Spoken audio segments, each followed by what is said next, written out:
So I'm delighted to introduce Elizabeth Vosseller.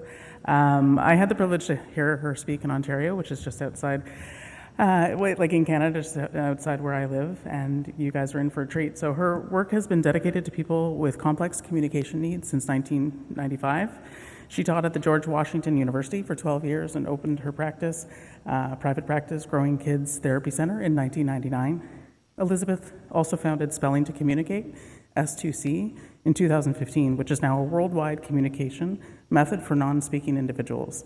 In 2019, she founded a not-for-profit organization, International Association for Spelling as Communication, I-ASC, which seeks to increase access to communication for non-speaking people globally through training, education, advocacy, and research.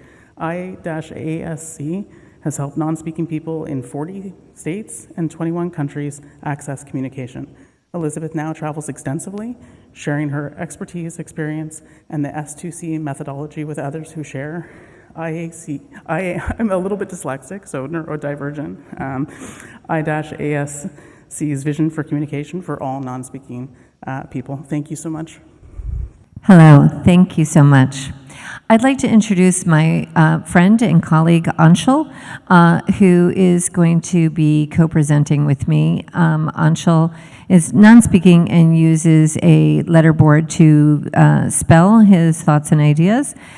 He has some comments that he prepared in advance, and he's going to greet you now. So, put your foot down. H-I-I. Go. A. Go. M. M. Keep going. O. S. T. Hi, I'm most. D. E.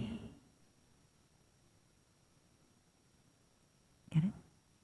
L. I. G. H. G. H. Get it? T. Keep going. T. E, D, I'm most delighted. Get it? Touch it. T, keep going. O, keep going. B, good. Keep going.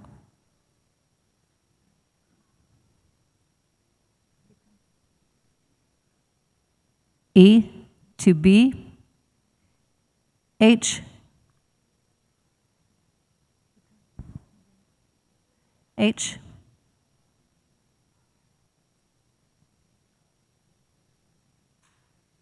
keep going, Angel. E, R, and, keep going, E.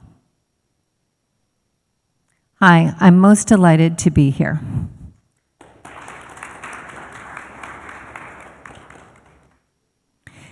So I represent IASC, and we are a nonprofit composed of non-speaking individuals, their families, practitioners, and allied friends who support the communication of non-speaking people. We're committed to the access of effective communication because we believe that non-speaking, minimally speaking, and unreliably speaking people are fully able to communicate, and that communication is a fundamental human right. Our mission at IASC is to increase access to communication, and we do that through training, education, advocacy, and research. And we believe that through communication, non-speaking individuals have access to all aspects of life. That includes meaningful education, employment, community, relationships, and jobs. And then again, these are not special needs, they're fundamental human needs. So how do we communicate? We have many, many ways that we're able to communicate, and that can involve handwriting, texting, typing, pointing, leading. That's a fan favorite, leading parents to desired objects, right? Nodding, shaking our head, hitting, biting, scratching, pinching. These can be means of communication. Body language, facial expressions, gestures, signing, speech-generating devices, and of course, speaking, yelling, or singing. But what do all of these things have in common? And the answer is they all require motor. Every single way that we communicate requires some form of movement, right, of motor. However, this is not the way we traditionally approach teaching communication. Communication is generally taught by a cognitive standpoint or a behavioral standpoint. There's as many as 30 million non-speaking people worldwide who cannot use speech as a form of reliable and effective communication. And when I say reliable and effective communication, means being able to have a back and forth conversation, to be able to talk about novel things and ideas, not just to express basic needs and wants. And this disability in communication comes from a fundamental breakdown between brain and body in a condition we call apraxia, which I'll talk about in a moment. But just to define a few things. Language is the rule-based system that we use to understand and to express thoughts and ideas. So as you're sitting here listening to me today, you're understanding what I'm saying, and that's due to Wernicke's area, the comprehension area of the brain. As I'm speaking, you're not saying anything because you're a good audience who has learned the social norms of listening, but you're having thoughts and ideas about what I'm saying, and that is your expressive language. Language is 100% cognitive. Speech is what I'm doing right now. I'm moving my articulators, which are the moving parts that form speech sounds, which are acoustic sounds that go out into the air and in through your auditory system, where Wernicke's understands and Broca's helps you formulate your thoughts and ideas. And communication is the exchange of information between two or more people, right? You may talk to yourself, but you're not communicating with yourself. If you think you are, come see me after this talk, right? That's a whole different issue. So communication, we established all ways that we communicate require motor, but yet that hasn't been the way that we have traditionally taught communication.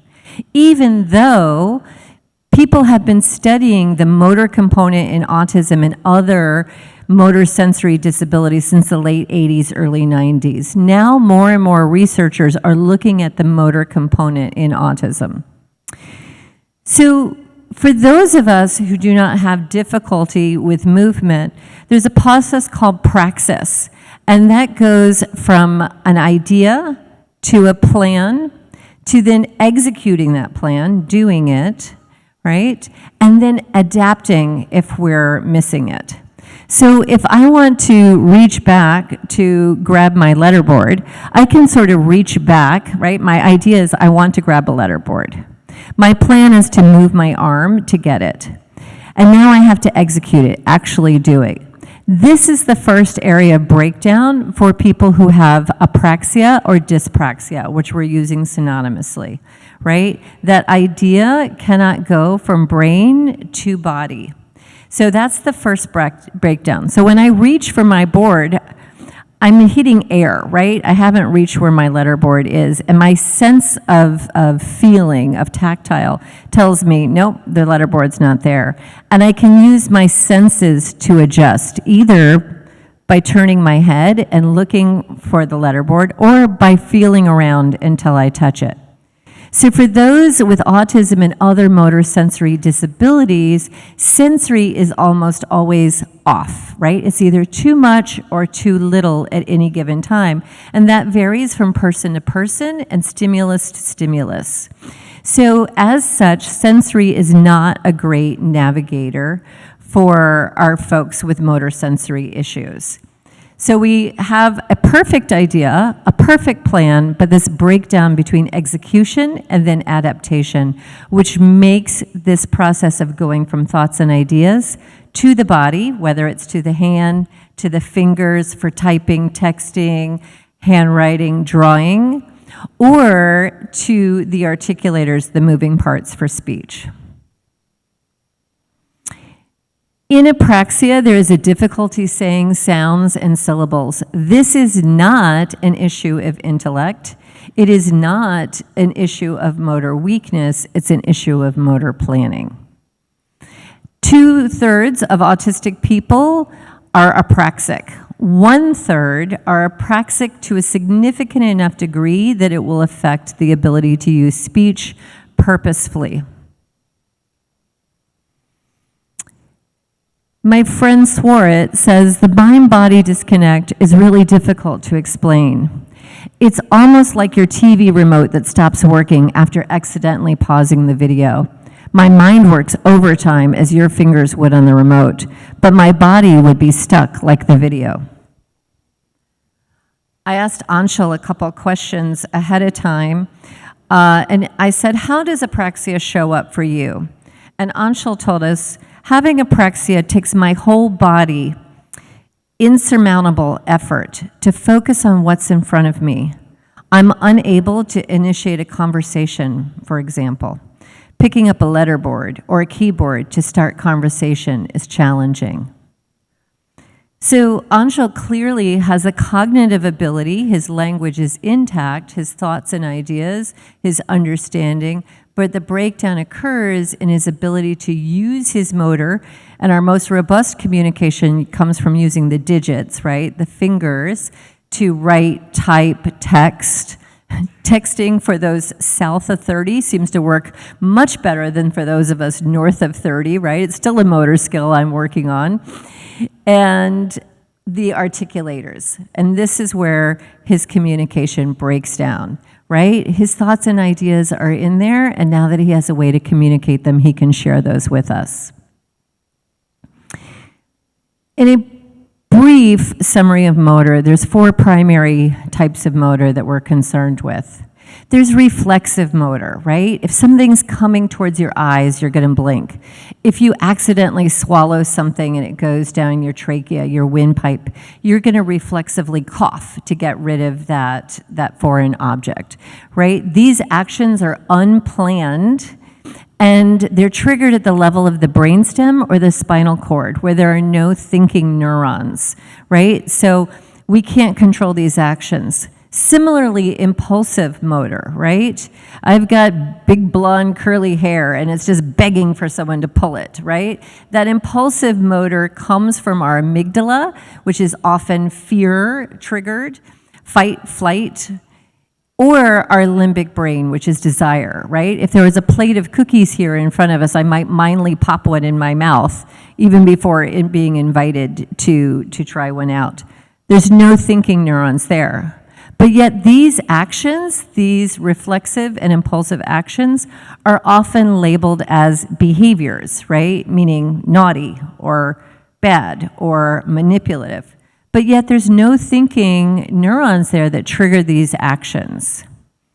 So purposeful motor does require planning. It requires the motor cortex, the sensory cortex, and the supplementary motor cortex working together to execute a plan on demand, right? So if I threw this remote at your face and you're looking at me, you're gonna reflexively blink or cover your face to protect yourself. But if I said, hey, catch this remote, what are you gonna do? Show me with your hands. Right, you put up your hands, you made a plan to catch. Now you might not catch it, you might miss it, but you made a plan to catch it. That is purposeful motor. Speech requires purposeful motor. I have this thought I want to share, and my brain is making a plan to move my articulators to share that thought. So in Spelling to Communicate, or S2C, we teach the purposeful motor skills to point to letters on a letterboard by moving the gross motor of the arm, which is so much easier to move than the fine motor of the articulatory structures or the digits. So we then practice and practice and practice that motor every time in a different context, so it doesn't become rote, it doesn't become prompt dependent, and with practice it becomes automatic. And in fact, every single motor skill that you all in this audience have was once purposeful, right, from the time you were an infant, or maybe later in life, you learned to play the guitar or play golf or something. That was a purposeful motor skill, and you practiced and practiced it till now it's automatic, right? So we practice it till it becomes automatic, and in that instance, the axon of the motor neurons become myelinated, right? And that helps speed the transmission of that action. We don't lose myelinated movements unless you end up with a demyelinating disorder like ALS or MS, where you lose that myelin coating, right? So we can now teach those motor skills by myelinating those axons. We say non-speaking instead of nonverbal, right? There's only a couple points I need you to take away today. First, that speech is different from language. And just because you have an issue with speech does not necessarily mean you have an issue with language. That's point number one. Point number two is to not say the term nonverbal, which has been commonly used for decades, right? But instead to say non-speaking, because my friend Anshul here is not without speech. Right? Sorry, not without words. Nonverbal means from the Latin, without words. He's not lacking words. He's not lacking thoughts and ideas. He's not lacking comprehension. He's lacking the ability to move those speech structures to reliably produce speech on demand. Right? So we say non-speaking instead.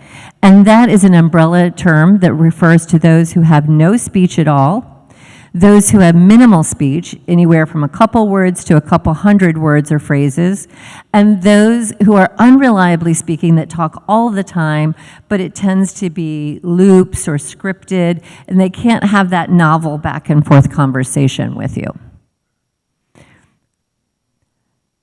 So we urge you to eliminate functioning labels, high functioning and low functioning. Both of those labels are equally discriminatory. They're not helpful.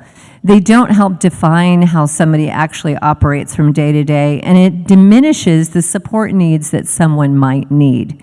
And we find that these terms are often marginalizing, right? So I want to, I've got this quote here from my friend Peyton, but I'm going to read to you what Anshul spelled about what his life was like before communication. And he said, life, like my thoughts, have been hijacked. Letterboard and keyboard communications certainly changed my future outlook, and I'm very pleased to share with you that Anshul has been accepted as an undergraduate student who will experience full curriculum at Rollins College here in Florida, and with a scholarship because of his amazing abilities. And you'll hear tomorrow from my friend Elizabeth Bunker, who is a graduate from Rollins College. So I hope by the end of this conference, you'll certainly see the skills of non-speakers. So what is spelling to communicate? Well, it is a form of IASC, alternative and augmentative communication, in which we teach the motor skills. We teach the purposeful motor to point to letters on a series of increasingly complex letterboards. And the goal with practice is to achieve the synchrony between brain and body. Working with skilled and rigorously trained communication partners and practitioners, we teach these skills using a hierarchy of verbal prompts, right? We do not use physical support in S2C. We use the physical to coach that motor of the arm back and forth, much like if you went out to the golf course here, a golf pro is going to coach your body to do the required strokes and swings in golf, right? We teach that motor because Anshul's ability to understand language was already intact, as was his ability to spell and to read, which are written language skills, right? So they fall into that same purview. I'm going to skip here and show the progression. So we start with the alphabet split in thirds, right? So that there's only 8 to 9 letters on a board. And we have to ask a question that has a known target, right? So if I might say, I've done a lesson on the ICAN conference, and it's in Orlando, Florida. I might ask, what state is the conference in? I know I can grab that first A to I board because the letter I need is F, right? And I'm coaching my spellers' movements to point to that F, right? As skills progress, we can move to 26 letters. Right now we have 5 rows, 26 letters to scan.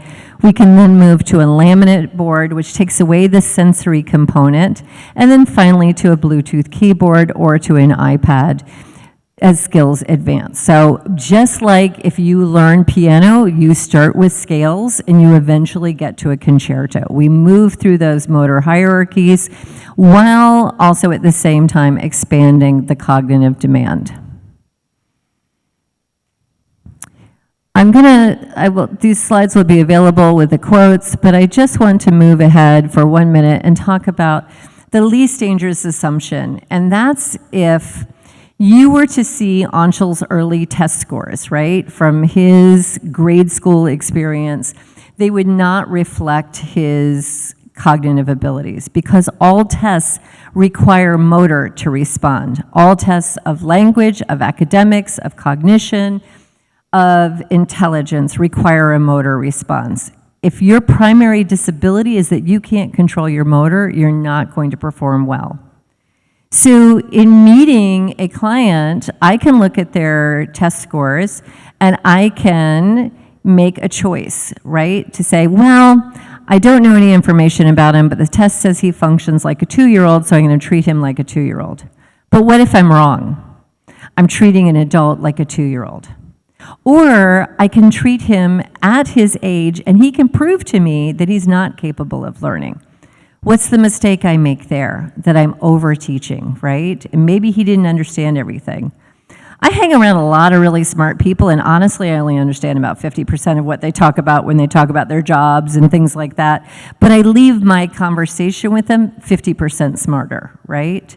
So which mistake are you willing to make? The least dangerous assumption says, do no harm, right? And that leads us finally to this idea of presuming competence, which means that individuals with disabilities can and want to learn, right? And I'm going to close with Anshul's response to presuming competence. He said, all spellers are bright, radiant human beings. They should be given an opportunity to reach their best selves in their journey to reach their potential. I would be thrilled to see this become a reality. And I'll give Anshul the last word here. I'm really grateful for your attention, and I hope that this talk leaves you maybe thinking a little differently about non-speaking people and their capabilities. Thank you to you both.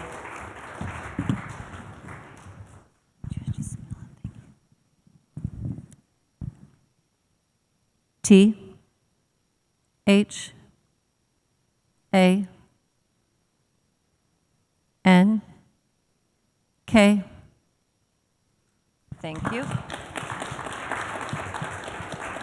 And Anshul's final message was, I would deeply appreciate you spreading this message. I would like to thank you for spending this time and listening to this conversation. All of you have helped already by being here.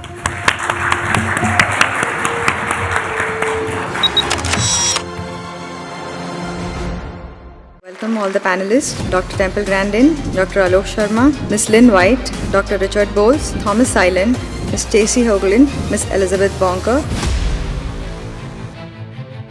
I've been to all the tech companies, Microsoft, been there, Google, a lot of the other, Apple, and there's all kinds of autistic people there.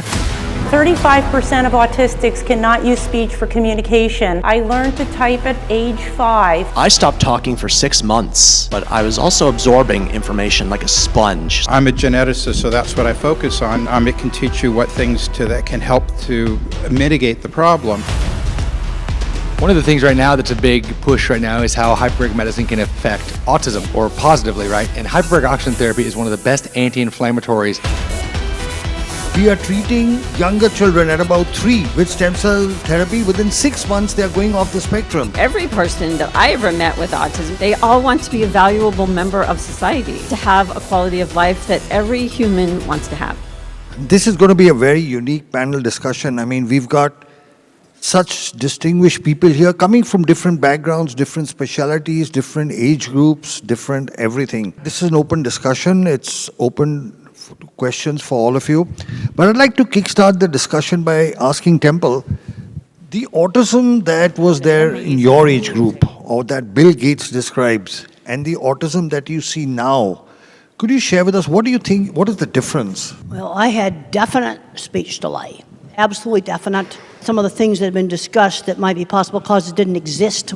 I'm 77 years old, and then I'm thinking back to when I was a child and when I was young, people that would have been called Asperger's, where there's no speech delay. A lot of these grandparents that come up to me and talk to me, they're old enough that some of those other things wouldn't have caused it.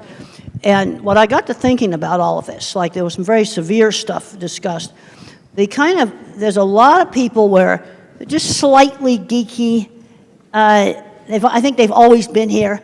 So is autism increased detection or something else? I think it's both. And I think on this real mild end, some of the people I worked with in these shops, they wouldn't have had speech delay, but they would have been taking shop classes. And I think all the screen time has made a lot of stuff worse. But then you get into remains nonverbal. That's very severe. Regression at age 13. Then you have the kids that regress at age 3. Some of those kids, how are those different? That needs to all be looked at really carefully. It was interesting in the genetics talk, it said genetics, but then in some trigger. But there were plenty of people from my generation that would have been the Asperger type, where there's, and I know that's not used anymore, no speech delay. My father was probably one of them. He also had allergies, and then we both have eczema and skin rashes. I have Meniere's disease that I managed to get into remission. That's autoimmune. I think we need to separate it out, the Asperger type from much more severe, where there's a lot of other things wrong with them. And now I do know in my generation there's always been kids that were just labeled mentally retarded. Yeah, now those have always been around too. But I think we need to be looking into all of these things. And I'm recommending let's limit the screen time. I was very happy to see a little 3-year-old glued to the window of the plane last night. We were coming in when it was dark and all the lights were on. Not glued to a phone. A lot less screen time, a lot going back to some 1950s, just teaching some basic social skills. And then the ones that are slightly geeky are gonna do a lot better. Because these grandparents I talked to all had jobs, decent jobs. They managed to keep them.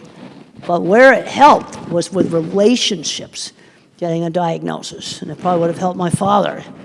I'm almost positive he was on the spectrum. No speech delay. That's maybe a very different thing than some of this much more severe stuff.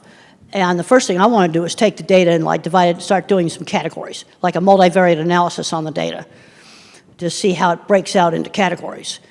And there's all the discussion about Kennedy. Well, we both might be right. You see, on one part of the spectrum, I think it may be just increased detection, but some of this more severe stuff, some of these other factors may be involved. If I may. Oh, and I'm what I like to call a zennial. I have Generation X's work ethic and millennials' tech savviness. I was born during the Star Wars years, like late 1983. I just aged myself there. But I also see some of the development of how autism has appeared over the years. For instance, when I was first diagnosed, or even before I was diagnosed, I stopped talking for 6 months when I was about 2 years old. but I was also absorbing information like a sponge. So when I finally spoke again, I was ready to wring that sponge out. I could read, write, spell, rearrange magnetized letters on the refrigerator into words. I would rewind Sesame Street over and over again, my favorite parts of movies. We've really come a long way since thinking that Dustin Hoffman, Rain Man, is the definition of autism, or at least that's what they had to work with back then.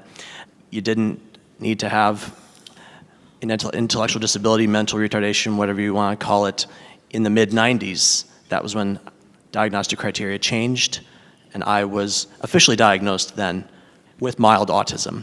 Yes, the term Asperger's syndrome was thrown out there, but my formal diagnosis was mild autism. Back in the 80s, you had to have speech delay to be autistic. 6 months of non-speaking, that was considered a speech delay, so I fit the bill more or less officially, but it was also really an eye-opener. So that explains why I rewind videos, why I do what I do. So having knowledge of that diagnosis, understanding how it came to be, and what I'm going to do about it. This is the hand I've been dealt. I don't want to change in the sense that if you were to say there's a cure for autism, you want it? I'm saying no, because I am who I am, and I wouldn't be who I am without autism. And like I said, belief in yourself. In your own time and space. Well, so this is an open discussion. Anybody can jump in. So, Taita, do you want to talk about some of your work? Sure, I'm happy to. So just to give you a quick overview, as you kind of probably heard from me, I'm a pediatrician. I have cerebral palsy, was born in 28-weeker, 18 surgeries later. Here I sit by the grace of God as a pediatrician and a hyperbaric medicine physician.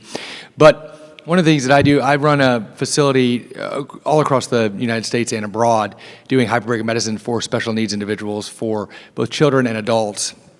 I've treated all indications for hyperbaric oxygen therapy, the 17 that are approved in the US, and over 65 internationally.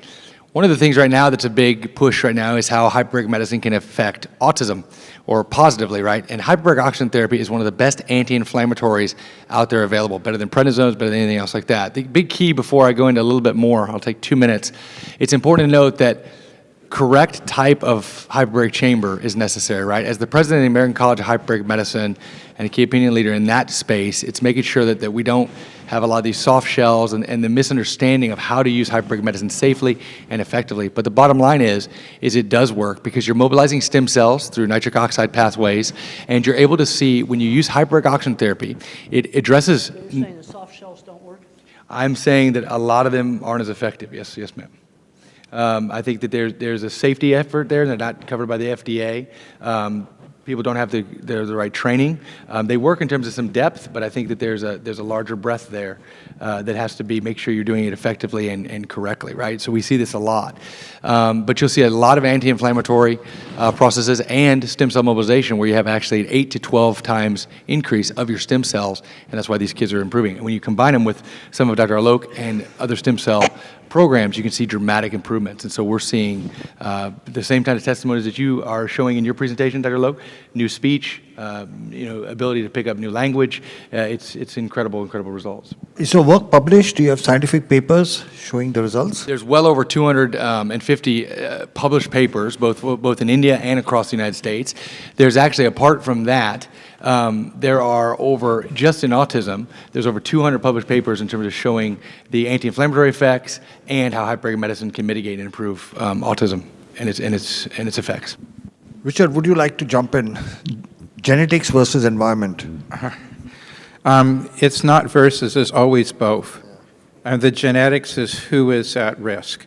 I mean, let's face it, no one has perfect genetics, and no one has a perfect environment.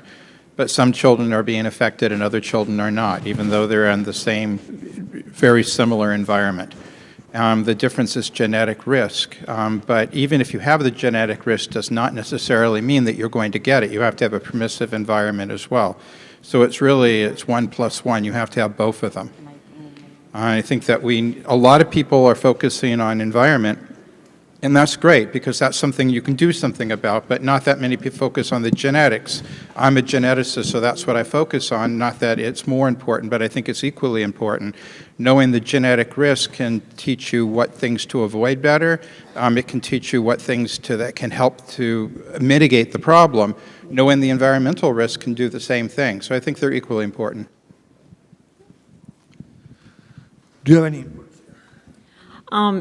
So much this entire week, right? We've heard so much about the new numbers and who's affected and who's not. And while, we definitely know that we have a greater number because physicians are better at diagnosing it, but they're getting better at diagnosing it because there's no more autism. So they're having more experience with it. I've been an educational advocate for 25 years. I have a son who's 30, who was really part of that initial bubble, if you will, where we saw significant growth. And I can certainly tell you, I work as an advocate in the 6th largest school district in this country. And the numbers of students who are in special education programs, not the kids we would have missed before, have grown so exponentially that the systems have not kept up with the numbers. And the children who are really getting what they need, whether it is through medical intervention, educational intervention, looking at housing and opportunities for employment, they're generally the kids whose parents remain the most active, because there are ways out there to be able to access the supports, but there's no silver platter.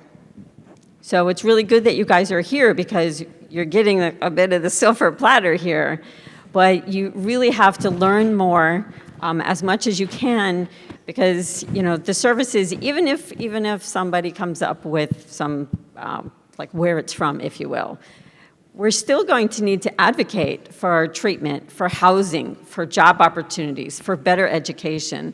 So the needs to advocate is not going to decrease. If anything, it could actually increase. So I just encourage you all to do that. So I think the numbers are not just like, it's not just genetics, it's not just environmental, it's not just this type of autism versus that type of autism. I think that every person that I ever met with autism, and it doesn't really matter if they were a speaker or non-speaker, they all want to be a valuable member of society, have a job if that's what they choose, or to volunteer, but to have a quality of life that every human wants to have. Lynn, do you want to? I agree with everything you said, and I think one of the things that we have to do is, if we do start getting to the bottom of some of this, so to speak, is we cannot forget those who really still need us. There are way too many out there that are not getting what they need, and what I'm the most concerned about is, if they come up tomorrow and say, these are the 3 things, so we're going to turn the numbers back around, our children are here. These children are here. We have parents here who have come up to us and said, my child is 4 years old, help. Okay? We can't forget them. They're here. And I think everything she said is right. I don't work in the school system, she does, but I will tell you what I do know from on the homeschooling side, because I've been a long-term homeschooling activist, is there are a lot of parents who homeschool their children because they're frantic. It's not because they're, I'm going to be a homeschool parent. It's, I don't know what else to do. And until we accept that we have to do more, I'm all about finding the solutions, but that's above my pay grade. I'm just trying to help the people that need the help. And in that vein, I failed finishing an Ironman twice before I succeeded the 3rd time. And for those of you that don't know what an Ironman is, it's 2.4 miles of swimming, 112 miles of biking, and 26.2 miles of running, all in under 17 hours. And I thought I could do it in Texas, but humidity, heat, headwinds, hills, they took me down like Superman to kryptonite. I attempted it again in Des Moines, Iowa, got the same or similar conditions. Also, I didn't have the right equipment. I realized I really had to invest not just in money like a new watch and better bike, but also putting in the time. And I too do not use functioning labels. I feel when you call someone low functioning, you discount or dismiss their strengths and capabilities. When you call someone high functioning, you discount or dismiss their needs or struggles.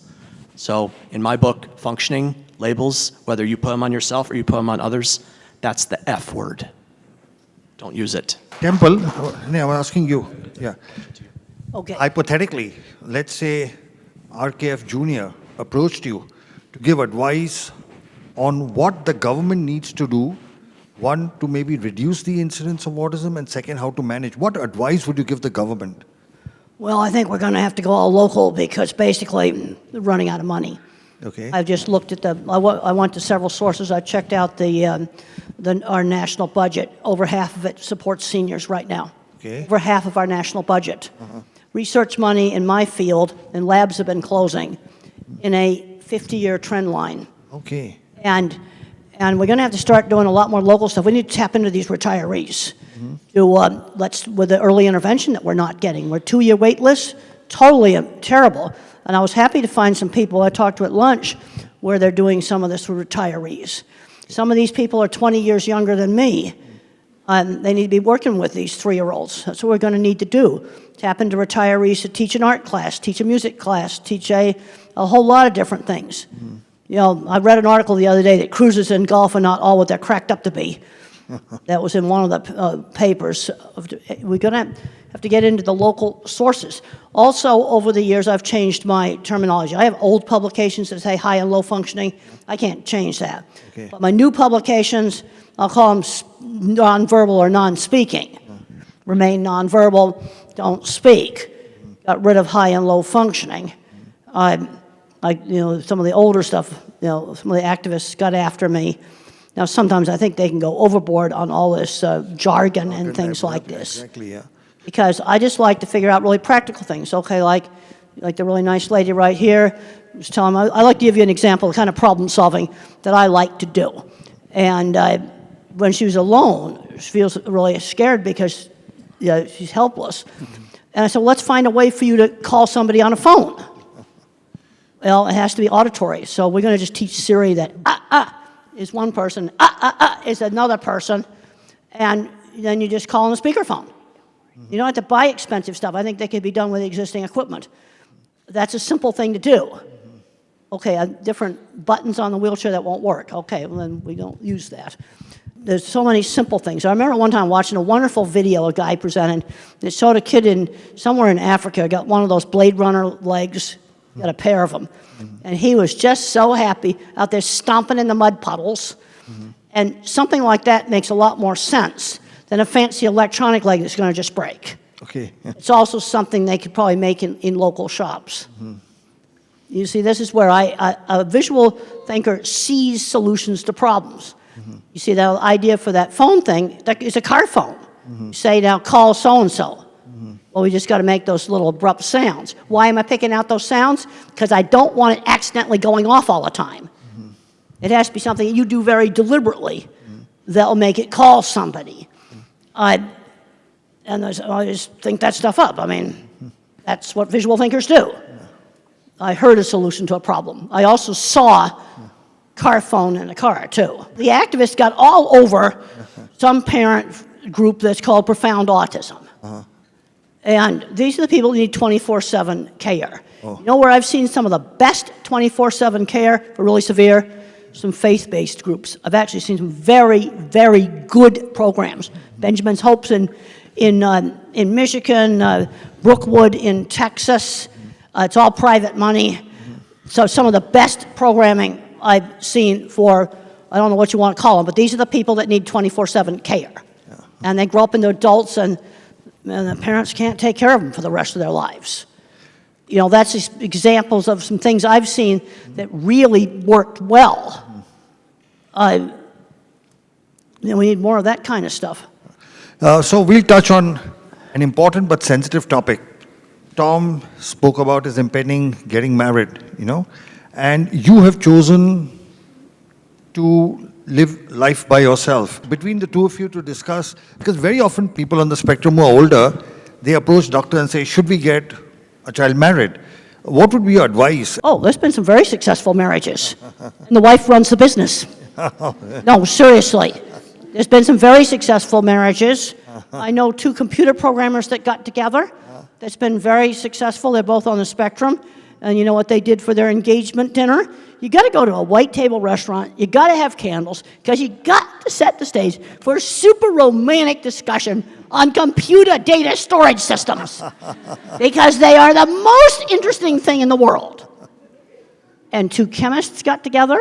Oh, okay. Yep, there's been, some of these you intend to have nonverbal autistic kids. Yeah, there's a place for getting married. I had one parent come to me and said, my son's doing great. He got married, bought a house, going just great. If my book helped somebody to do that, I think that's really a good thing. No, they should get to do all the things that regular people do. Some of them have got kids. That's been successful. I'm a problem solver. And I think I figured out a way for you to get a phone that you can use. They'll call 2 or 3, maybe at least 2 numbers. Because I'd be anxious too if I was you and I was all by myself. Tom, your views? For my part of, as far as marriage goes, there was a time I thought I wouldn't get married. And I was in a relationship with a woman on the autism spectrum, but it didn't work out. My parents, and they're still together. My mom and dad are still married after 45 years, but they live over 1,000 miles away from me. There was a time they offered me the opportunity to move up to where they were going. I said, I've built a life here. I'm going to stay. So actually, my parents, as much as I love them, being out of the equation actually helped me blossom. Yeah. I say we have some agreement. and Rosetta, she had to step out to check on an order of hers, but we had met in person 6 years ago at an event, kind of like this one. So we knew each other in person, face to face, stayed in touch online. During the pandemic, she moved to Virginia. That's where she hails from. I was in California. Then I was doing the Ironman in Maryland, the one I finished. And before that, I said, I'd like to meet you again. So we made arrangements after I finished the Ironman to meet, and we decided to get married, and we're getting married in September. And there are people in my life, unfortunately, that are thinking this would never happen. And now that it is, they are struck. Don't you think that woman is the most gorgeous woman out there, crown or not? And for someone with autism, and she's not on the autism spectrum, but I am able to make our relationship work. We have our struggles, as any couple does, but we believe that it's going to work out. And statistically speaking, only about 7% of people with autism ever get married. And even fewer stay married. So we have some resistance, some difficult spots, but our love matters. And I really wish she was here to hear me say that. I would like to add, although that's very good, because as a pediatrician and as a person with a disability myself, I have a wife, 3 kids. One, we also adopted a special needs daughter who has Netherton syndrome from wound care side. We won't get into all that. But the point is, I'm sure you guys are familiar with the term ableism, right? A lot of times a neurotypical individual is going to say, well, back in the old days, I wanted to go to the movies. Well, we didn't want to invite Tyler because he couldn't walk up into the stairs, right? So they were trying to save my feelings because they didn't want me to fall down the stairs, for example, when really I just wanted to be invited to the movies, let's say. So the point of all this I'm making is you just got to look outside the box and allow, there's a lot of blessings. We're all handicapped. Mind the world can see. We're all struggling with something. We all wish we could change something about ourselves, and that's the whole point about whether you're on the spectrum or not, right? But I think it has very much, we have to combat ableism in this country. Going back to what I would say to RFK, if it was for me or for anybody else with a disability, is when we lose value in people, we start to fail. And I think that's where the slip is, even though maybe some of his comments, in his mind, he was actually trying to help. I want to believe that, right? He was talking about the severe autism where they're never going to get married. I mean, I see these kids. So do you, Dr. Sharma. So do you, the occupational therapist. That's a real thing that we deal with, and these parents are looking for hope. So I don't want to say that by any means he's inherently evil, but it's a crass comment, and realizing and finding people's value and how they navigate the world. And people that are non-speaking, if they're in a job, know the difference between real work and stupid little busy work. And the other place where I've seen some really great programs is when the chairman or the president of a company has a child with a disability. I've forgotten the name of the man that did the warehouses at the Walgreens pharmacy, the distribution warehouses. He changed the computer so you didn't have to read. And the crews with the intellectual disabilities did better than the so-called regular people working in these warehouses. You see where the top does it. I went and I visited a plant in Mexico that actually had a very good program. There was a guy there that had, he said we had a boardroom meeting, and he said, well, I have Asperger's, and I now support my family. I support my sick grandmother. He was very proud of that. they put boxes together. Well, they had a marble stair in their corporate office. 3 people carried the wheelchair upstairs. You know, it sort of was just the attitude of doing it in the middle of Mexico. Again, an owner of a company that has a child with a severe disability makes stuff like this happen. So about 35% of autistics cannot use speech for communication. These non-speakers can learn to type. I learned to type at age 5.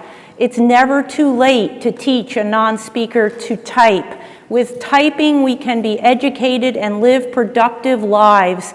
Please read to your children. They understand what you are saying. You are teaching them to read. There are now thousands of typers around the world graduating from college. You need to work on these body issues. Thank you to all the doctors. You cannot learn if you feel terrible. Regulation issues affect so many of us. We are working on getting non-speakers out of fight or flight. Communication and regulation for all. You can do this, parents. We appreciate all you do for us, even if we can't say the words. Non-speakers suffer in silence. Please use Communication for All to teach them to type free of charge. We have stencil sets to give you so you can give your child a voice, and we have them over here for after the presentation. First come, first serve, we want to give them away. C4A Academy is our program of instructional videos. You can do it. We are all human beings who want to connect. We don't want to be left alone. Take us out to museums and for walks in nature. You can learn from parents who have walked the path and autistics who live the life. Non-speakers have a motor disorder, not a cognitive one. We want to have relationships of all kinds. We are just like you. Look beyond our differences. Please believe your children have gifts for the world. The world will be a better place when all non-speakers can communicate and share their gifts. There are more than 30 million non-speakers in the world and only a few thousand typers. Please join our mission to change this. Most non-speakers are diagnosed with intellectual disability, and we have a motor disorder. Don't believe the IQ tests. We need to learn to type to show you what we know. Giving an iPad with a picture exchange system is not enough. We need 26 letters to express ourselves and be educated. Please watch the Spellers movie on YouTube. It will show you how typing changes lives from hopeless to hopeful. Profound autism conflates non-speaking with intellectual disability wrongly. Non-speaking doesn't equal non-thinking. Teach them to type. We are all interdependent. I was extremely self-injurious and have great empathy. Please don't give up hope. The right doctor can help. A virus-triggered PANS, an autoimmune reaction. It is serious and needs expert treatment. Parents, keep pushing the medical science. You are the expert on your child. Find doctors that believe autism is a treatable condition.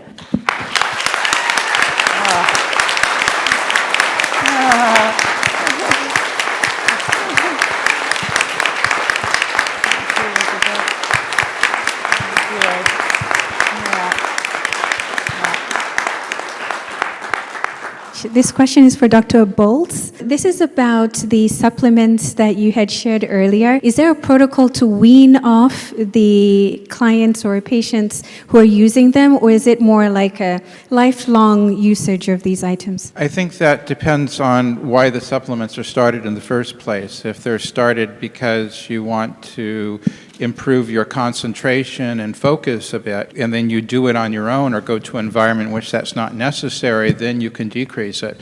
But for the most part, autism was present at conception, at least the genetic component of it, and the neurological part was present in very early life. and most people continue these supplements for a long time. I do want to mention one thing that from earlier is that when we're talking about autism, we're talking about an extremely wide spectrum. And on one side, you have the billionaires, and obviously they are employed and they are getting married, and they are thinking of themselves as neuro-unique and not disabled, and that's very, very valid, and they are actually offering a tremendous amount for society. And on the other end of the spectrum, as a pediatrician, I see people that have very severe intellectual disability, who have abilities of a 3-year-old when they're intellectually while they're an adult. Maybe they can't even walk very well, maybe they have seizures, maybe they have serious problems as well. And those are also with autism. And those people are not going to get married and are not going to be employed. And then there's everything in between. There's a tremendous spectrum. And so it's really hard to talk about everything on the same spectrum with the same answer. I can't stress enough how much people underestimate the autism population. Yep. We are overlooked, we are undervalued, and unfortunately we believe what we are told sometimes too much. When we're told we can't do something, we internalize it, we believe it, and we stick with that. It took a lot of me to get out of my own way and realize I don't have to listen to the haters. I'm going to do more with my life, and look where I'm going. Well, one of the things the projects that were shown in the HBO movie I did in the 70s, and I wanted to prove I wasn't stupid. That was a huge motivation for me, as a lot of people, since I couldn't do higher math, thought I was absolutely stupid and I wouldn't be able to do anything. And then I discovered these other people out there that owned machine shops, couldn't do higher math either, and were on the autism spectrum, and they had really good businesses and 20 patents. That made my day when I discovered them. How would you respond to people with autism or their family members who participate in self-isolation because of the maybe fear of judgment of going into the community, and what you would say maybe to inspire them to go into the community more and participate in the community more? Well, Mother always had me out in the community, and she had a very good sense of how she could stretch me and the things that I'd be capable of doing. Like, for example, when we went to my grandmother's house for Sunday dinner, for my exercise, I was allowed to play Beat the Elevator, and I could run up 5 flights of stairs before the elevator got there, and that would kind of run the energy out of me. Another thing they did is I only had to sit at the family table for 20 minutes. Then I could ask to be excused, but if dessert wasn't served, I didn't get any. So if I wanted dessert, I had to stay. You see, she always put some choice in there, but she had a very good sense of how much to stretch me, and she realized that big, noisy crowds were sometimes a problem, but I'm concerned that some moms just totally overprotect. They can't let go to let their kid do the most innocent things, like while you're pumping gas in the car, have the kid run in and buy some milk at the store. And I had one mom says, I don't have the guts to do that. You see, this is where the moms just can't let go at all, and they're doing everything for the child, and the kid's not learning anything. And I have a book called The Loving Push, and that was aimed at, getting these moms to get them out gradually doing things. You see, I've seen huge problems with everything being done for them, and they're not learning any skills. And we had a rule that it had to be on the list. So as soon as I knew how to write, I'd put things on the list, and I would help with grocery shopping. I'd go and get things on the list, put them in the basket. I was learning that at a very young age. Yes, and you do Walmart, for example, that's one of our big stores, when it's not so busy. In California, where I live, I don't know if they do it here in Florida or other places, there are certain reduced sensory hours. Like you can go in between like 7, 8 a.m., less lighting, less people, a lot more better shopping experience. But I've written a book, Come to Life, Your Guide to Self-Discovery, to address gang out there. Life doesn't come to you, my friends. It's up to you to come to life. Are we keeping our kids out from out there? And also in addressing the naysayers, the people that might be holding us back in a sense. That's in my book, My Glass is Full. And these are available for sale. is in neuro needs. I mean, we have some people with autism that work for us, and they are in positions in which their abilities are perfect for their job. They are better than a neurotypical person at that job, because we know that they can do that, and we know autism. We just need to get the word out that these people have certain abilities that allow them to do things better than other people, that it's not charity, that employers will want to hire them, and they'll want to give them a good wage. We think that, I mean, this is what Dr. Grandin was talking about, is the way of fixing things in pictures and everything, is that they have abilities that other people don't have. We just need to get that word out. We wouldn't have any computers without all the people in the tech industry. And I've given talks there, and half those programmers are on the spectrum. Yeah, I've been to those companies. I've sat in their fancy restaurant, watched all the nerds come in. We need the skills. See, that's the thing. At one end of the spectrum, and you've got Steve Jobs and Bill Gates. Bill Gates is official now. He's on the spectrum. And he's had a very successful business. Another thing, both me and Bill Gates were taught that you give back. That was something we were both taught. I have put 23 graduate students through school paying for their masters and their PhDs. That's what I've done with the book money and speaking engagement money. And Bill Gates did huge amounts of money going into healthcare. We were both brought up in an era where you give back, which it's been really eye-opening for me to read his book, because so much of how we were brought up was very, very similar.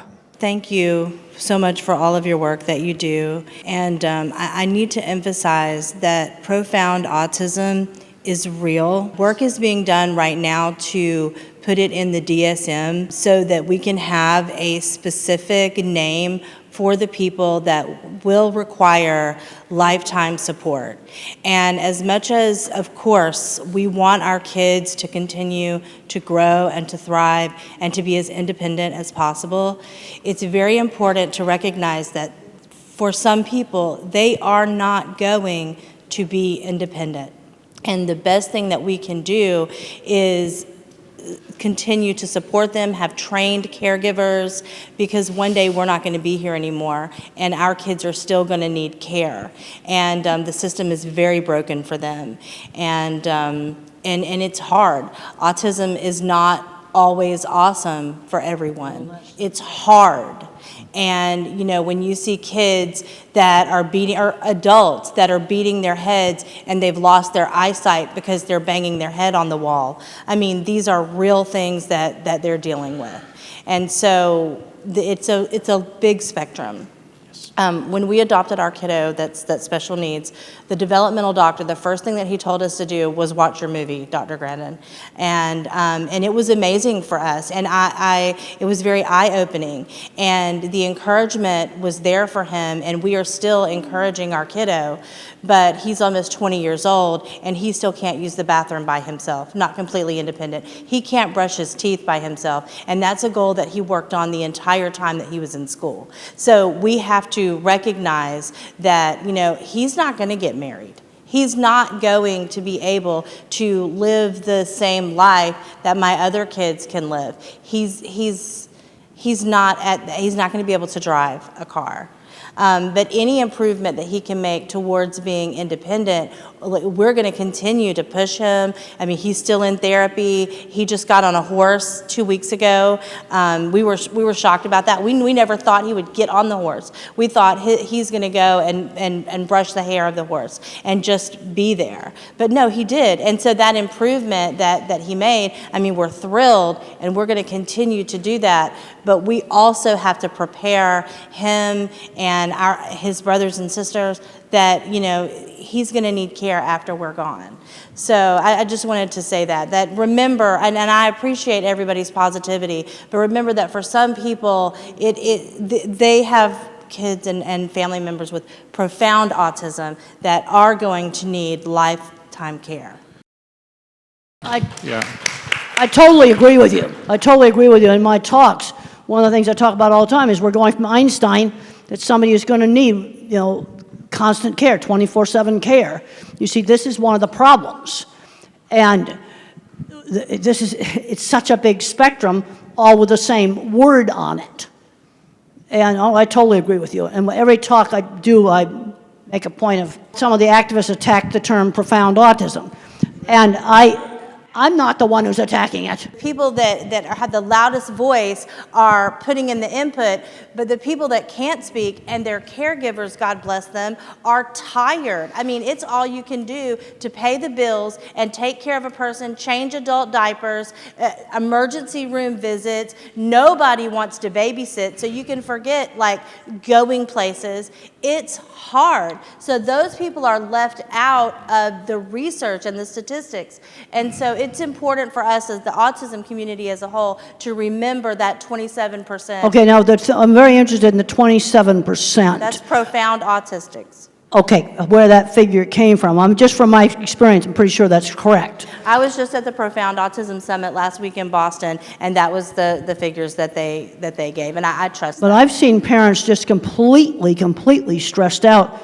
I remember one respite program they had in Texas, and the family was so stressed out, they just put the music on in their air-conditioned car and just laid there for 4 hours. That was how stressed out they were. 4 hours of respite, and this is very different than somebody like me or somebody like Bill Gates.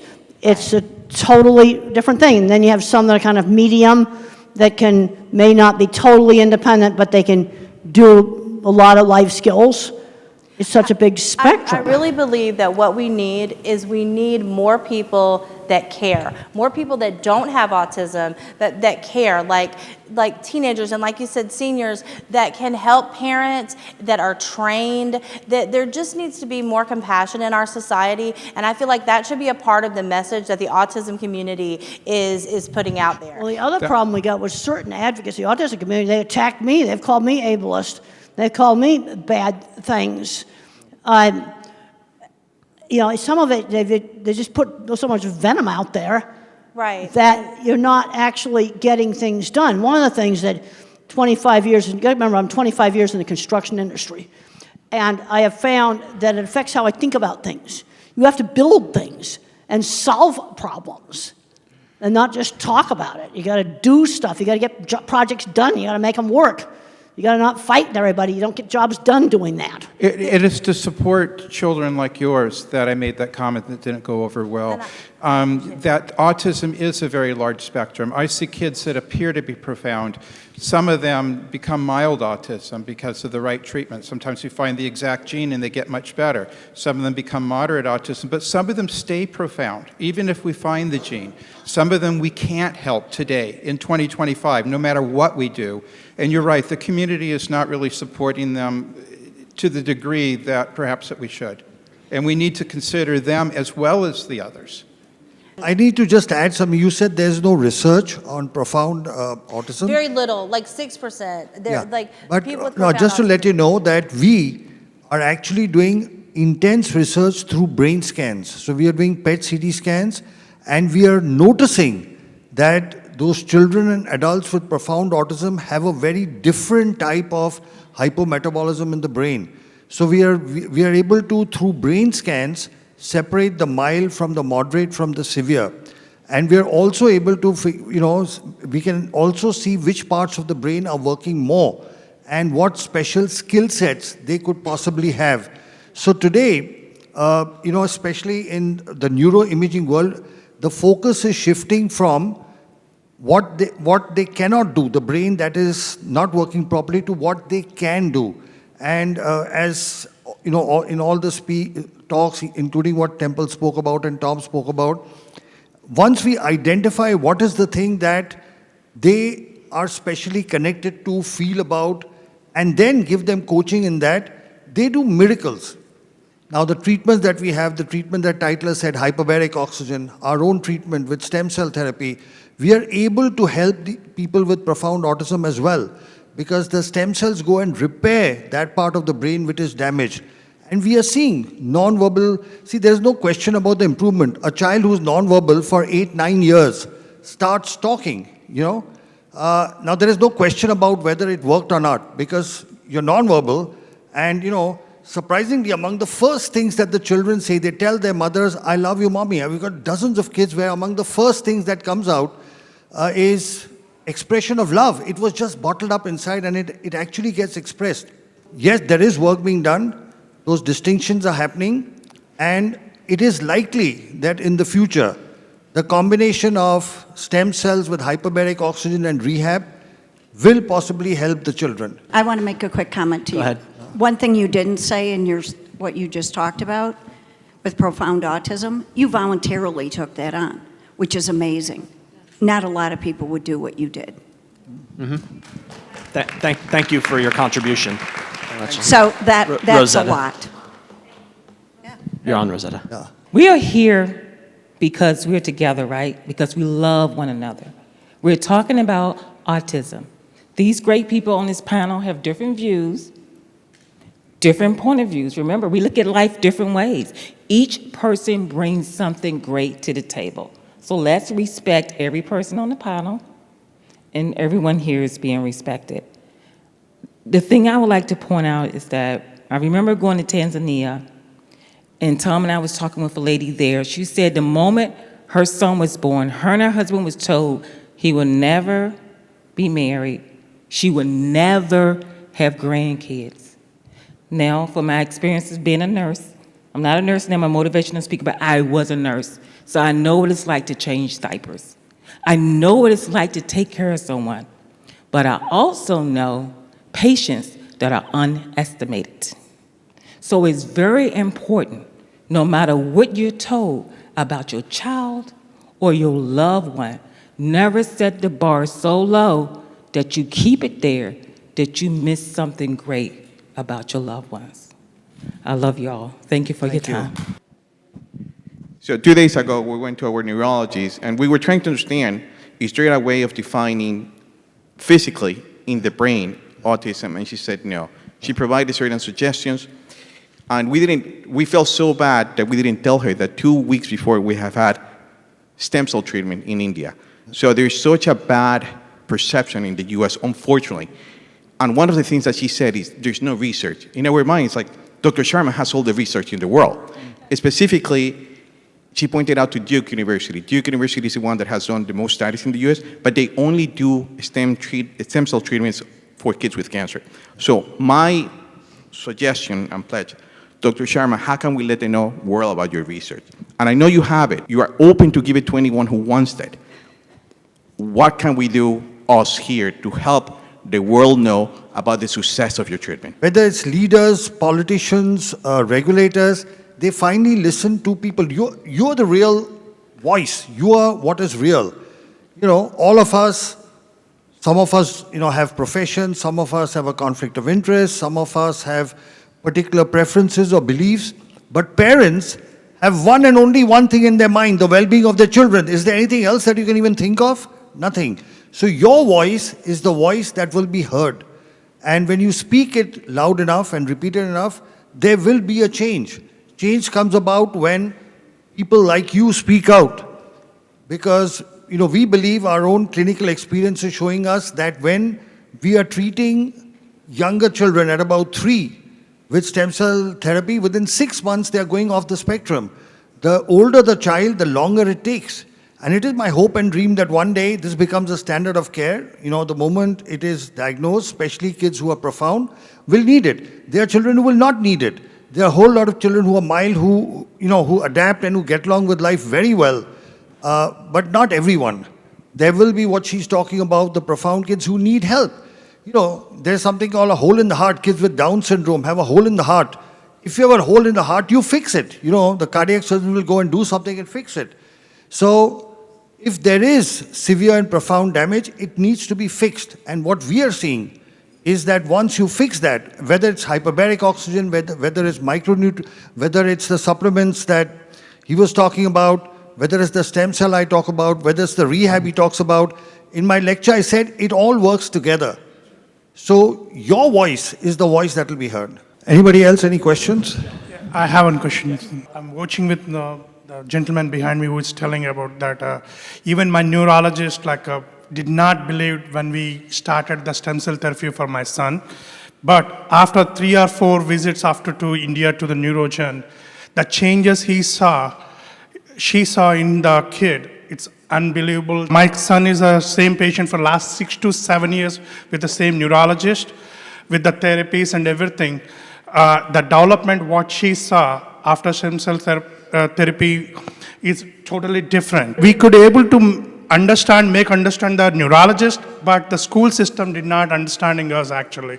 Some of my friends, when they go to this kind of a different kind of a therapy out of the book, which is not profound in very popular in USA, they're not even going to tell in their schools actually. They're telling that we're going to vacation for 5 days, 6 days. We did the same thing. We went to the school. I said like, my kid got help.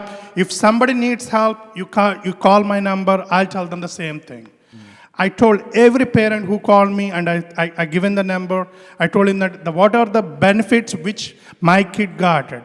I feel if we don't keep the awareness of these things, of different methods, it is impossible to help the whole community. The community needs help. We have to be together to help the system. Because if the system doesn't help, we have to come up from our own side from here and help the system. My son can see a video now. Yeah. Head, shoulders, knees, and toes. And by God, he's following the video for the first time in his life, touching his head, his shoulders, his knees, and toes. He can say 3 weeks out of a stem cell.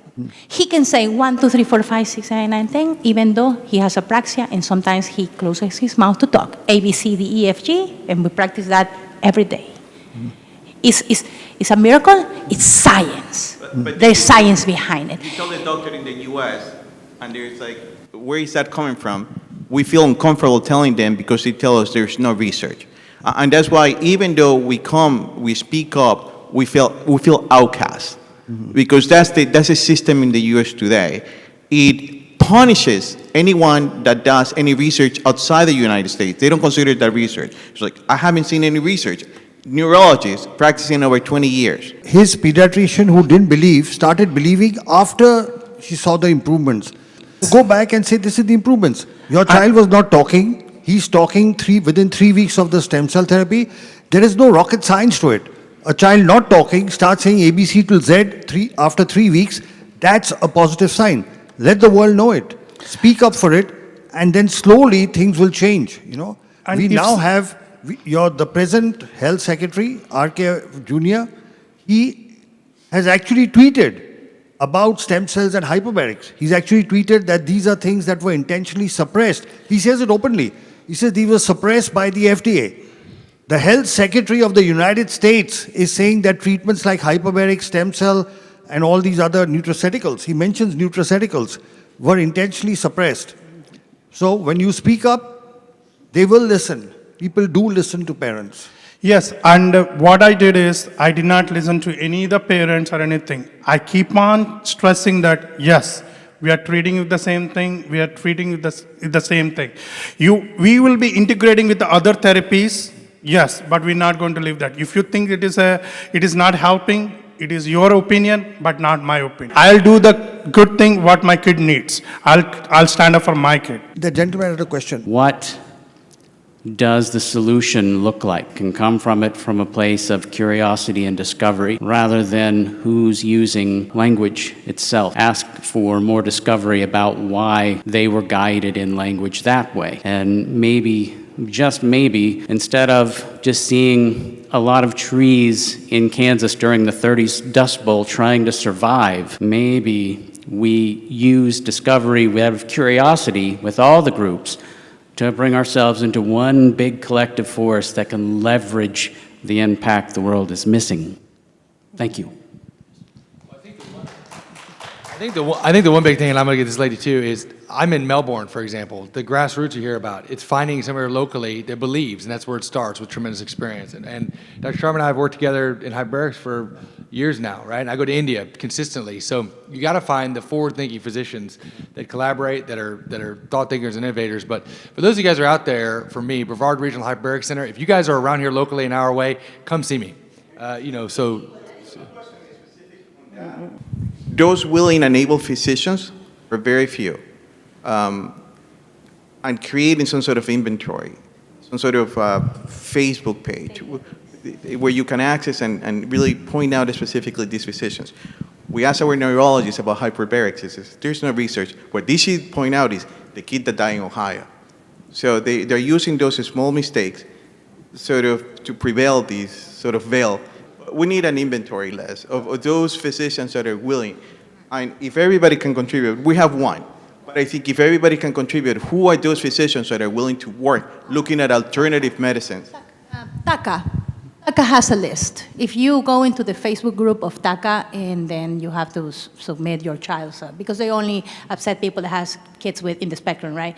And they do have a file that is always updated with doctors in the United States that are like pandas, and you can find Rossignol and Dr. Fry's names there. Any other questions? Yeah, thank you very much. My name is Masi. I'm from Kenya.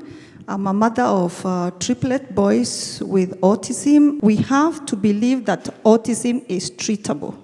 So we are coming from a background noise that autism cannot be treated. So you get this diagnosis and you are in limbo, you struggle, and then somehow you find the light. So I found some light. We've been doing stem cells since my sons were 5.5. I mean, it has been a game changer. I have come from a state of constant clinical depression to just smiling. I mean, you all saw my son, Ricky, even ask Dr. Temple a question. And I mean, that is, I never even knew he's at that space. So what am I saying? What I'm saying, especially to the parents, we have been fortunate to have all these professionals give us very fantastic talks and solutions, but as parents, what is our duty? I feel that our duty is to a call for action. Dr. Sharma said that everybody is speaking in their own space because you cannot be a jack of all trade. You see, that's why we have Dr. Richard is working on genetics and metabolism. We have the OT is working on sensory. We have Dr. Sharma working on stem cell, and so many others. So what I have done as a research, my background, I'm a research scientist, and it has really helped me because in research, we follow protocol to the dot. If you want your experiment to work, you have to follow from A to Z. That's exactly what I've done. I've taken Dr. Sharma's protocol, followed it A to C. I've taken Dr. Temple's protocol, lived experience. She stresses so much about independence and career. And I can tell you the last 2 years, her words have really shaped the way we are doing intervention for my sons. Right now, my 3 sons can all wash themselves, clean their butts, feed themselves, go to sleep, shower, they can mop the house, they can wash their clothes, brush, and now we are doing now outside independence. That's why you see like Ricky is roving all around from hall 1, A, B, C, and asking questions, even I'm not there. Right now, I don't know where he is. He told me, Mom, I want to go and swim. I said, okay.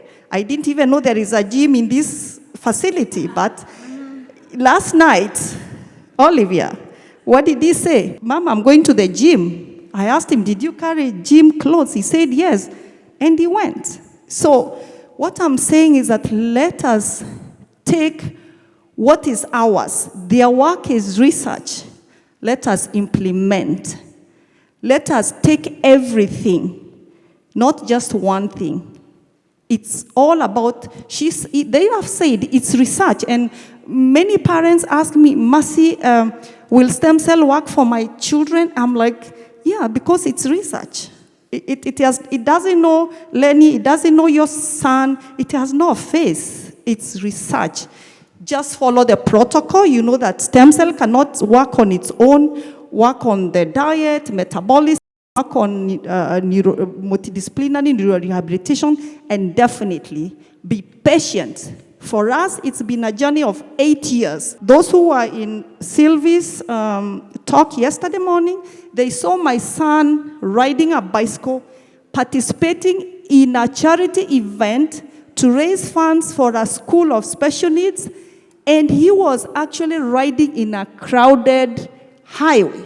I mean, I saw that and I'm still smitten.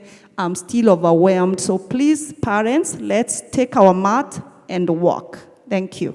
I wanted to ask Elizabeth what we can do to help you and your mission and the legislation, to have legislation passed in the government. We need to fight to enforce the Americans with Disabilities Act in schools, which is something that she is desperately trying to do for families across the country who, even after they learn how to type, are being denied that accommodation in their schools. So again, there's so many things to do. Thank you for the question. That's only one of many things. But you can go to our website, communication, 4all.org, and we have a take action section. And it'll tell you about what Elizabeth is doing to try to help all those who suffer in silence. Thank you, Elizabeth. Thank you. So we'd like to wind up now. We'll ask each panel member to give a concluding remark. Lynn? I just think that conversations like this are what are needed. We all look at it differently, and that's what makes it right. Because if we all agree with each other all the time, the world would be a very boring place. Mm-hmm. And we each have our different needs that don't make anybody less or anybody more. We just all need to work together. And I want to say this. Meeting Elizabeth was my highlight. She's right. We have to fight. And guess what? Parents, we do know our children.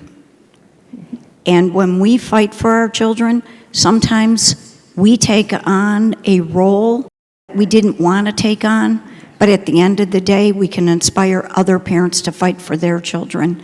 Because I've had people say to me, I don't have your personality. I'm not willing to just take somebody on. And I say, you don't have to have my personality. You just need to believe in your child. Thank you, please. Welcome to Yeah, well, I mean, I think Elizabeth kind of says it all up there. But just to go to what you guys were saying, just real quick for a minute, when my son was little, we got very quickly, as soon as he got diagnosed, we got into looking at bio treatments. And we did the gluten and casein-free diet. And when I took him back, because I don't know, I guess I had this thought in my head, because they keep wanting you to come back, like they're going to say something different. And so I took him back like the next year to that same neurologist. And he's like, wow, what are you doing? He looks pretty good. Like, what's happening? And I was like, well, I have him on this diet. And he's making all this tremendous progress. The doctor said to me, the neurologist, it was a neurologist, a pediatric neurologist, he said, shooting darts in the dark. And I said, hand me the dart.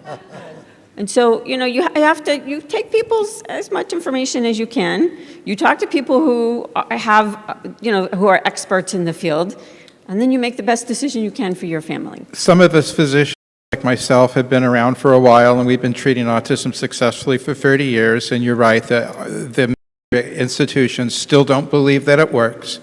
I'm trying to publish as much as I can. It's a drop in the bucket for what we need. A lot of people are doing the same. The parents need to fight. Hopefully we have an administration now that is listening. At least now they are. Maybe they'll make a difference. With autism increasing so incredibly rapidly, this is going to become a societal suicide mission if we don't immediately get off the tracks and do something about it now and take care of all the kids along the way. Thank you. No one tells your story better than you do.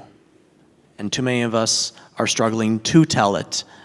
When you find your voice and use it, that's when your life transforms for the better and other people's lives transform for the better.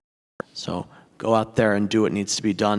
Some of us have more work to do than others. We have come a long way, but we have a very long way to go. And I'm not much of a gardener, but I think every one of us is like a flower, and we might bloom later in life. Certain circumstances promote or stop our growth. Find the place where you can not only survive, but thrive. That's why I finished my first in Maryland. No heat, no humidity, no headwinds, no hills. I did it. You can find the place you can survive and thrive too. Go get it. Final thoughts? Well, yeah, working on more and more independence. I definitely believe in that. Unfortunately, I'm seeing too many young adults that have become recluses in their room. That's something I was never allowed to do. You know, they were always getting me out doing things, but there was always choices. For example, when I was afraid to go to my aunt's ranch, which involved getting on an airplane and flying from New York to Arizona, there was a choice, 1 week or all summer. Not going wasn't a choice. You give some choices. It's like I talked about the kid that wouldn't put the phone in the x-ray machine. He can leave the phone at home, or put it in the dog dish, or put it in his backpack. Those are the choices. It goes to the airport, it goes in the x-ray, period. But there's some choice as to how you do it. And I've worked with so many people professionally that I know are on the autism spectrum. I've been to all the tech companies. You know, Microsoft, been there, Google, a lot of the other, Apple, and there's all kinds of autistic people there. You see, this is the problem we've got. At one end of the spectrum, you've got that, and at the other end of the spectrum, you've got, I'm going to call them the 24/7. These are the people that need constant care, and some of them have varying amounts of problems. And I think it's this population you may be more likely to find that some of these treatments work. I'm on a gluten-free diet now for heartburn. That only started last year. But we've got to go out and just see what we can do, because I'm seeing too many people of my type going nowhere. Way too many, because they're not learning life skills. And they're not learning work skills. Well, I echo what she said. You only handicap yourself by choice, right? That's it. We're here as a physician that's devoted my life to doing this as well. We're here, and I think you just have to find your village. You guys know that, but at least locally, if I could be an asset to you an hour way around, let us know. And you're looking at a panel that believes the same thing. It's not pseudoscience. It is grounded in science. We're just forward way thinking and combining it all. As Dr. Sharma said, it's a multifactorial approach. And when you do that, combining all these different modalities, you can see dramatic miracles in your kids' lives. And every study that you look at with hyperbaric oxygen therapy, stem cells, no matter what, just like in my own life, it all showed improvement in quality of life. And is that now all that we're all looking for? That's exactly it. So find your doctors, find the people that believe in you, and go get it. So thank you. I'd like to thank all of you for being a wonderful audience. We want you to know that as parents of children on the spectrum, you, for those of us professionals here, are our inspiration, our motivation. You are the wind below our wings that keeps us doing what we are doing, because very often the work we do is in the face of stiff opposition and resistance. But what you need to know is all of us in our own way, okay, whatever aspect of medicine we practice, rehabilitation we practice, will continue to do the best that we can to ensure that all whether they are children or adults on the spectrum, are able to be the best of what they are. We are able to bring out the best potential within them. The work that we are doing with stem cells, and we've treated over 6,000 children with autism, a total of 15,000 patients, including cerebral palsy. We have over 100 publications. So the research is there. It's just a matter of time as more and more, like your children start improving and start speaking, as more and more people get to know, this will be available everywhere. The truth, real science, real treatments cannot be hidden and suppressed forever. It will come out. And it is my belief that it's a combination of comprehensive rehab, micronutrient supplementation, rehabilitation, hyperbaric oxygen, and the stem cell that we do, and all the advice that Temple has given. If you listen to Temple, I suggest you watch her movies, you watch her podcast. She gives you very simple advice. That one advice, talk slowly, results in tremendous speech improvements. That's simple advice. So sometimes it's a very simple advice. It's not something high-tech that brings about the best results. So I want to thank all the panel. Thank you for the wonderful discussion. Thank you for being here. And thank you very much. I thank Dolly, thank you for arranging everything. Lynn, thank you for being the co-host of the conference. You two guys have done a great job. Thank you.